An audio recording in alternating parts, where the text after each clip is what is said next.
What's up, guys? I'm back again for another one.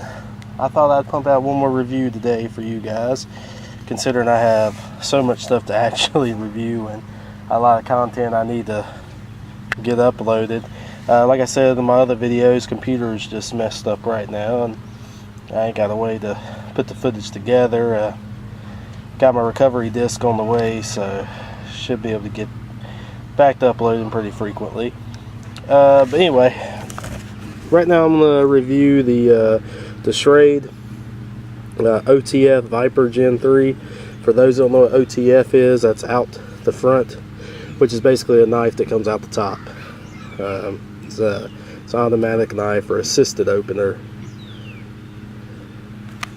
So this one right here, like I said, is called the Viper. It's the Gen 3. As you can see, it's made in Taiwan. It's not American made. This one, I got this one because I mean, I like Schrade knives, I really do, and it looked pretty cool looking. Plus I like OTF knives. You guys should know that by just by my Microtech review I did a week ago or so. Anyway, let's get this one out so you guys can take a look at it. Bear with me. So in the case, we got our knife, and we got our little bit of paperwork.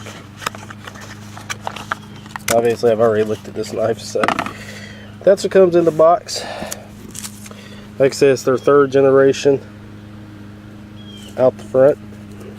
This is just their instruction sheet. Tells you a little bit about what the mechanism is, the glass breaker, the release lock, etc.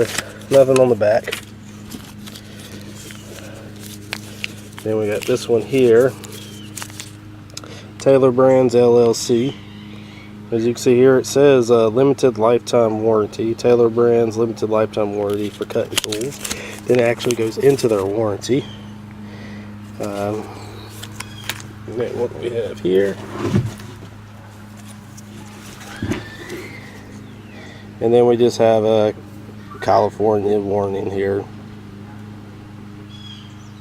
It says it was exposed to chemicals in the state of California known to cause cancer. Well, that's good to know. At least I have something to cut somebody if I get cancer while carrying it.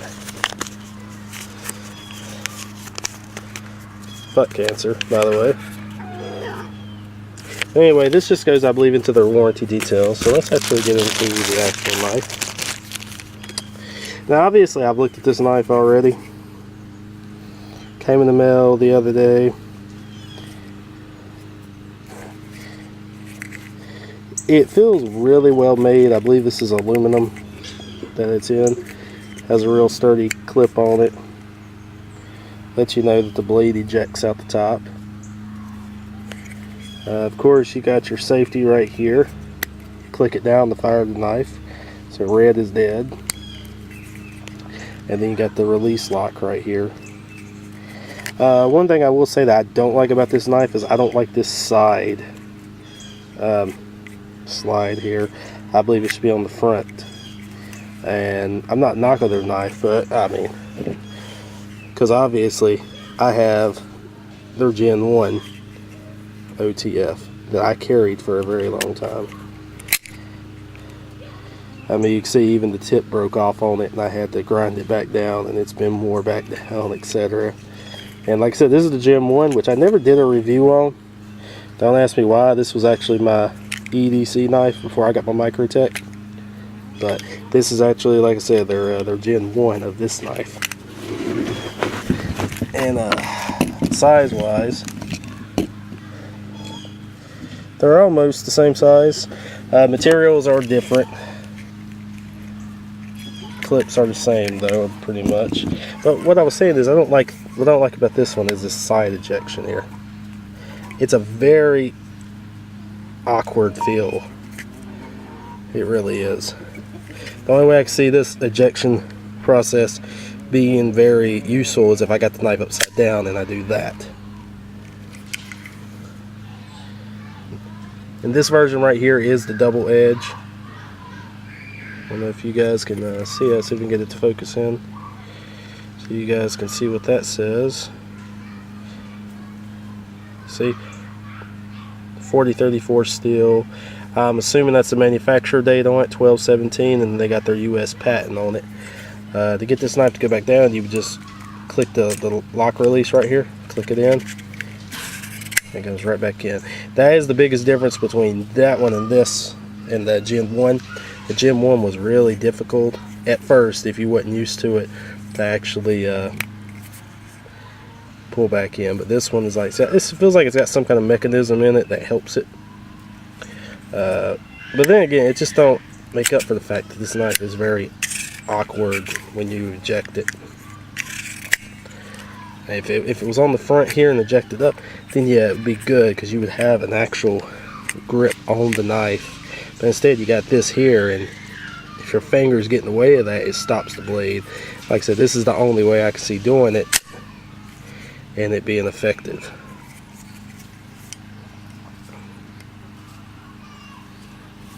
And like I say, you see their branding, it's the Viper, and then their Schrade out the front, Gen 3. And again, to release it, you just click that button there and you see the blade fall down in it. And you just bring it back in there. It's a little difficult doing this just with one hand, guys, so bear with me. Especially with the hand I'm not used to using, so let me switch hands here. Okay, so even with the hand that I would be carrying this knife with in the side of the pocket, it's still very awkward for me, because if I need to get this knife out in a hurry, I'm not going to be able to.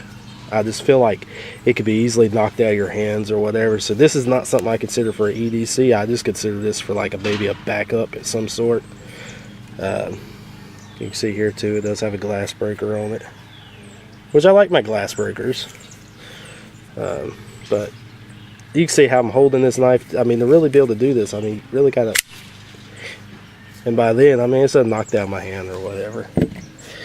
Size wise, compared, like I said, to the original, their Gen 1, you see it's a tad smaller.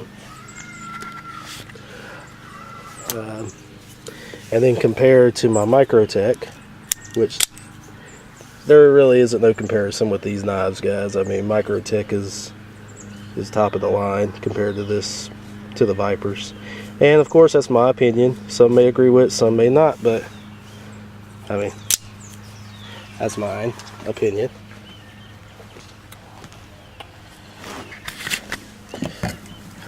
Now, as far as thickness on this blade goes, it's not that thick. I mean, you can see how thin the edge is, or how thin the tip is here. I really wouldn't trust stabbing this into really anything hard. I mean, it's gonna stick, but I mean, I can see that edge, just I can see it folding, breaking. I don't really see no edge retention with it, because they're probably going to end up getting chipped eventually. Like I said, that's what ended up happening to this one. The tip actually broke, it was so thin. So that is a concern with this one here. One of the other problems that I had with my Gen 1 was the whole glass breaker mechanism. You got the lock right here for it so it won't deploy. But if you went to use the glass breaker, when you'd hit it, the lock would unlock because your hand would slide it and this would come out the top just like that. So the problem you would face is if you had your thumb right here, you can see the problem, which is why you should never do that. But some people might think it's a better grip, but that was one of the problems with it. This one, however, from what I see, is not like that. You see the lock's right there, so if I go to hit something, my fingers ain't even on the lock. So that's one thing I do like about this one. But in comparison, I mean, they both have their pros and cons. I like the design of the Gen 3 better, just how it looks. The only thing I don't like about it, like I said, is where the eject mechanism is. I think it should be on the front somewhere. Now with the new generation models, it may be like that, but I'm not sure. I think they're up to a 5th generation or a 6th generation. I can't remember what I seen when I ordered this one. but you can see compared to each other. I mean, they're nice knives. If you want an affordable OTF, then this is definitely one of the routes to go. But there's other companies out there if you don't like Schrade, but I do. So that's one of the reasons I wanted me one of these models. So I ended up ordering this one just because I liked how it looked. Sharpness wise, I'm not sure. I know let's use this here. I'm at the end of the video soon because my battery's dying, guys. But sharpness wise, it's sharp out the gate. So with that being said, I'm gonna go ahead and end this before the battery goes dead, guys. And if you have any questions, comments, feel free to leave them below. And as always, guys, thanks for viewing, and be sure to subscribe. Thanks, guys.